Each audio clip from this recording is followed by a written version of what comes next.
Railway with Shyam YouTube channel पर आप सभी लोगों का स्वागत है। आशा करता हूं आप सभी लोग अच्छे होंगे, स्वस्थ होंगे। घर पर रह करके रेलवे ग्रुप डी भर्ती परीक्षा 2025 की मन लगा करके तैयारी कर रहे हैं। आज के इस वीडियो में रेलवे ग्रुप डी में पूछे जाने वाले जीके जीएस के अति महत्वपूर्ण प्रश्नों का प्रैक्टिस सेट लेकर के आए हूँ, जो आपके एग्जाम के लिए सबसे ज़्यादा महत्वपूर्ण। तो आज के इस प्रैक्टिस सेट को आपको शुरू लेकर के एंड तक फुल वॉच करते रहना है। वीडियो पसंद आए तो आपको प्लीज़ वीडियो को लाइक और चैनल को सब्सक्राइब करना बिल्कुल ना भूलें। तो चलिएगा फिर शुरू करते हैं। तो पहला प्रश्न आ जाता है कि पूर्ण स्वराज का प्रस्ताव कब पारित हुआ था। तो बताओ कब आया था पूर्ण स्वराज का प्रस्ताव। प्रश्न संख्या 1 का राइट आंसर क्या हो जाएगा। तो ये आया था 1929 में पूर्ण स्वराज का प्रस्ताव। 1 का बी ऑप्शन करेक्ट आंसर हो जाएगा। प्रश्न संख्या 2 आ जाता है कि बनारस हिंदू विश्वविद्यालय की स्थापना। तो बताओ किसने की थी बनारस हिंदू विश्वविद्यालय की स्थापना। तो बनारस हिंदू विश्वविद्यालय की स्थापना कब हुई थी। तो ये 1916 में हुई थी बनारस हिंदू विश्वविद्यालय की स्थापना। 2 का सी ऑप्शन राइट आंसर हो जाएगा। प्रश्न संख्या 3 आ जाता है कि पाकिस्तान शब्द का जन्मदाता कौन है। तो बताओ कौन है पाकिस्तान शब्द का जन्मदाता। तो चौधरी रहमत अली ये पाकिस्तान शब्द के जन्मदाता हैं, यानी 3 का बी ऑप्शन राइट आंसर हो जाएगा। प्रश्न संख्या 4 है कि आधुनिक भारत का प्रथम राष्ट्र कवि किसे कहा जाता है। तो बताओ कौन है आधुनिक भारत के प्रथम राष्ट्र कवि। प्रश्न संख्या 4 का आंसर आपको देना है कि 4 का राइट आंसर क्या हो जाएगा। तो रविंद्रनाथ टैगोर ये आधुनिक भारत के प्रथम राष्ट्र कवि हैं, यानी 4 का ए ऑप्शन करेक्ट आंसर हो जाएगा। अगला प्रश्न आ जाता है प्रश्न संख्या 5 की कांग्रेस की प्रथम महिला अध्यक्ष कौन बनी। तो बताओ कौन बनी थी। तो कांग्रेस की जो प्रथम महिला अध्यक्ष बनी थी ये बनी थी एनी बेसेंट, यानी 5 का डी ऑप्शन राइट आंसर हो जाएगा। 6वें नंबर का प्रश्न कि सबसे कम उम्र में कांग्रेस के अध्यक्ष कौन बने। तो बताओ कौन बन गए थे सबसे कम उम्र में कांग्रेस के अध्यक्ष। तो मौलाना अबुल कलाम आज़ाद बने थे सबसे कम उम्र में कांग्रेस के अध्यक्ष। 6वें प्रश्न का डी ऑप्शन राइट आंसर हो जाएगा। 7वें नंबर का प्रश्न गेटवे ऑफ इंडिया का निर्माण कब किया गया। तो बताओ कब हुआ था गेटवे ऑफ इंडिया का निर्माण। प्रश्न संख्या 7 का राइट आंसर तो 1911 में किया गया था। 7 का बी ऑप्शन राइट आंसर हो जाएगा। 8वें नंबर का प्रश्न कि 1913 में गदर पार्टी की स्थापना किसने किया। तो बताओ किसके द्वारा गदर पार्टी की स्थापना की गई थी। तो लाला हरदयाल ने 1913 में गदर पार्टी की स्थापना की थी। 8वें प्रश्न का ए ऑप्शन करेक्ट आंसर हो जाएगा। 9वें नंबर का प्रश्न कि गांधी जी दक्षिण अफ्रीका कब गए थे। तो बताओ कब गए थे गांधी जी दक्षिण अफ्रीका। प्रश्न संख्या 9 का राइट आंसर क्या हो जाएगा। तो ये 1893 में गांधी जी दक्षिण अफ्रीका गए थे। 9 का ए ऑप्शन राइट आंसर हो जाएगा। 12वें नंबर का प्रश्न कि इंडिया गेट की स्थापना कब किया गया। तो बताओ कब हुई थी इंडिया गेट की स्थापना। तो अभी मैंने आपको बताया था कि 1911 में हुई थी इंडिया गेट की स्थापना। 10 का सी ऑप्शन राइट आंसर हो जाएगा। प्रश्न संख्या 11 आ जाता है कामागाटा मारू क्या है। तो बताओ क्या है। तो कामागाटा मारू यह एक जहाज है। 11 का बी ऑप्शन राइट आंसर हो जाएगा। 12वें नंबर का प्रश्न आ जाता है आप लोगों के सामने कांग्रेस के प्रथम अध्यक्ष कौन थे। तो बताओ कौन थे कांग्रेस के प्रथम अध्यक्ष। तो WC बनर्जी ये कांग्रेस के प्रथम अध्यक्ष थे। प्रश्न संख्या 12 का सी ऑप्शन राइट आंसर हो जाएगा। वीडियो पसंद आ रही होगी तो प्लीज़ वीडियो को लाइक और चैनल को सब्सक्राइब करना बिल्कुल ना भूलें। 13वें नंबर का प्रश्न कि सर्वेंट्स ऑफ इंडिया सोसाइटी की स्थापना गोपाल कृष्ण गोखले ने कब किया। बताओ कब की गई थी सर्वेंट्स ऑफ इंडिया सोसाइटी की स्थापना गोपाल कृष्ण गोखले के द्वारा। तो ये 1905 में हुई थी। प्रश्न संख्या 13 का ए ऑप्शन करेक्ट आंसर हो जाएगा। 14वें नंबर का प्रश्न आ जाता है आप लोगों के सामने कि भारत में थियोसॉफिकल सोसाइटी का मुख्यालय कहाँ पर स्थापित किया गया। तो कहाँ पर स्थापित हुआ था थियोसॉफिकल सोसाइटी का मुख्यालय। प्रश्न संख्या 14 का आंसर आपको बताना है। 2 ऑप्शन ये रहे, बाकी के 2 ऑप्शन मैं आपको और दिखा देता हूँ जिससे आप इसका राइट आंसर है डिसाइड कर सकते हो। तो बताओ कहाँ पर हुआ था थियोसॉफिकल सोसाइटी का मुख्यालय। तो ये अडयार में हुआ था। 14 का डी ऑप्शन राइट आंसर हो जाएगा। प्रश्न संख्या 15 आ जाता है आपके सामने कि बिना ताज का बादशाह किसे कहा जाता है। तो बताओ किसको कहते हैं बिना ताज का बादशाह। दोस्तों सुरेंद्र नाथ बनर्जी को बिना ताज का बादशाह कहा जाता है। प्रश्न संख्या 15 का बी ऑप्शन राइट आंसर हो जाएगा। नेक्स्ट प्रश्न आ जाता है प्रश्न संख्या 16 के भारतीय राष्ट्रीय कांग्रेस के प्रथम अधिवेशन में कितने सदस्यों ने भाग लिया था।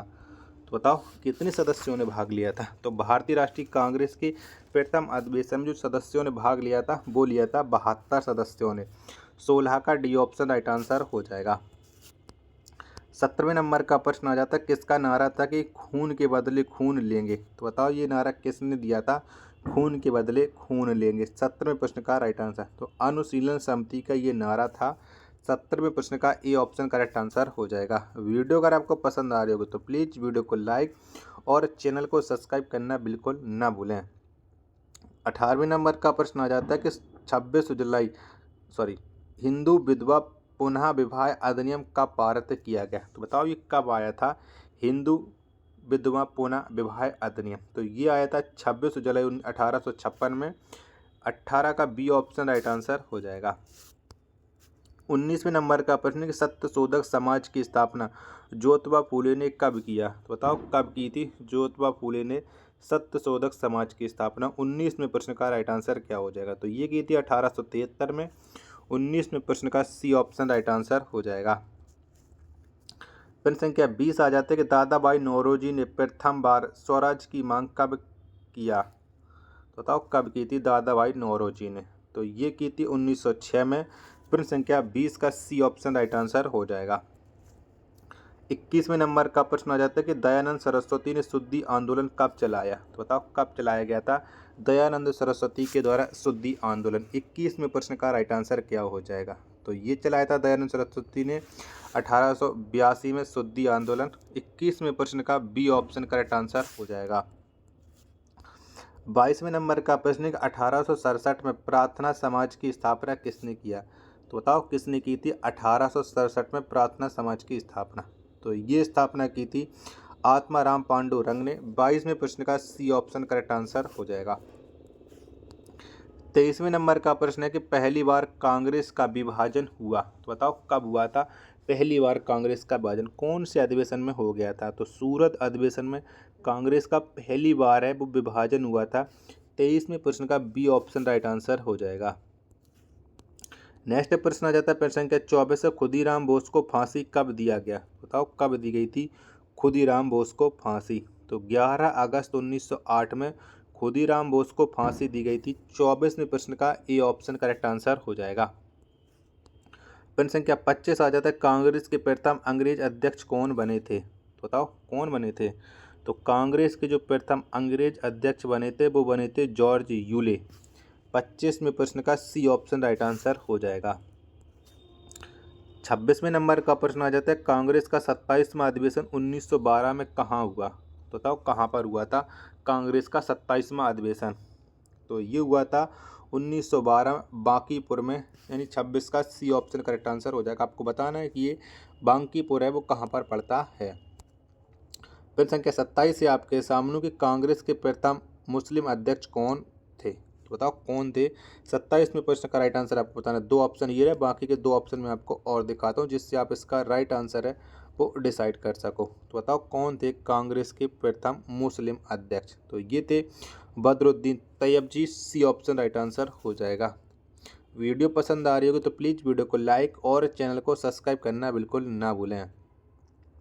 28वें नंबर का प्रश्न आ जाता है कि जेल में भूख हड़ताल के कारण मृत्यु हो गई थी। तो बताओ किसकी मृत्यु हो गई थी जेल में भूख हड़ताल के वजह से। तो ये जतन दास की हो गई थी। 28वें प्रश्न का सी ऑप्शन राइट आंसर हो जाएगा।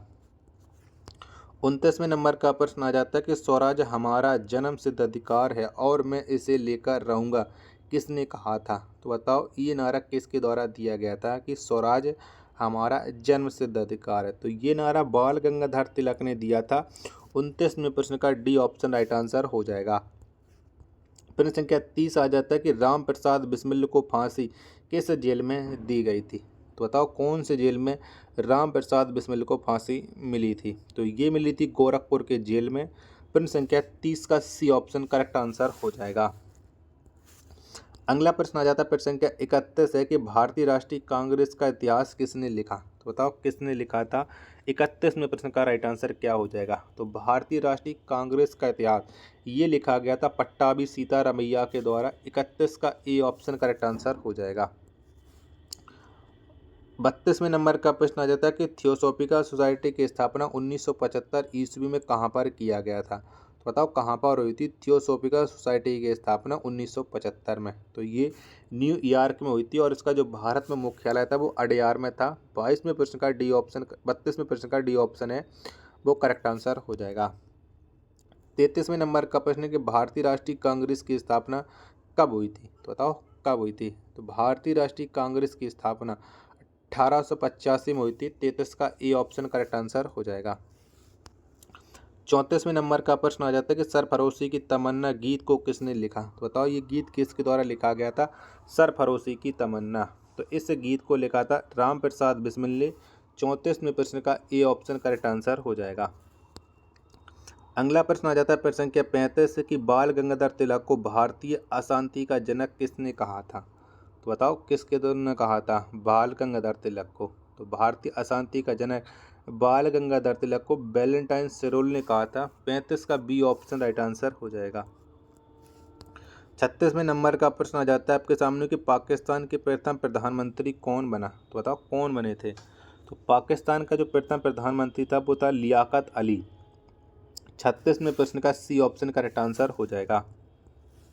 37वें नंबर का प्रश्न है कि भारतीय क्रांति की माँ किसे कहा जाता है। तो बताओ किसे कहते हैं। तो भारतीय क्रांति की माँ ये भीकाजी रुस्तम कामा को कहते हैं। 37वें प्रश्न का डी ऑप्शन करेक्ट आंसर हो जाएगा।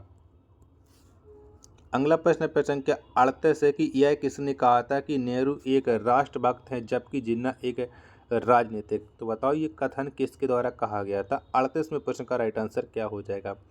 तो नेहरू एक राष्ट्रभक्त है जबकि जिन्ना एक राजनीतिक है। यह कथन कहा था मोहम्मद इकबाल ने। 38 का ए ऑप्शन करेक्ट आंसर हो जाएगा। 39वें नंबर का प्रश्न आ जाता है कि स्वदेशी आंदोलन की घोषणा कब किया गया। बताओ कब हुई थी स्वदेशी आंदोलन की घोषणा। तो ये हुई थी 7 अगस्त 1905 में स्वदेशी आंदोलन की घोषणा। 39वें प्रश्न का ए ऑप्शन राइट आंसर हो जाएगा। 40वें नंबर का प्रश्न और अंतिम प्रश्न आज के सेट का कि हर्मिट ऑफ शिमला किसे कहा जाता है। तो बताओ कौन से नेता को हर्मिट ऑफ शिमला के नाम से भी जाना जाता है। तो ए ओ ह्यूम को जाना जाता है। 40वें प्रश्न का सी ऑप्शन करेक्ट आंसर हो जाएगा। वीडियो पसंद आई हो तो प्लीज़ वीडियो को लाइक और चैनल को सब्सक्राइब करना बिल्कुल न भूलें। मिलते हैं और नेक्स्ट वीडियो के साथ, तब तक के लिए धन्यवाद। जय हिंद, वंदे मातरम।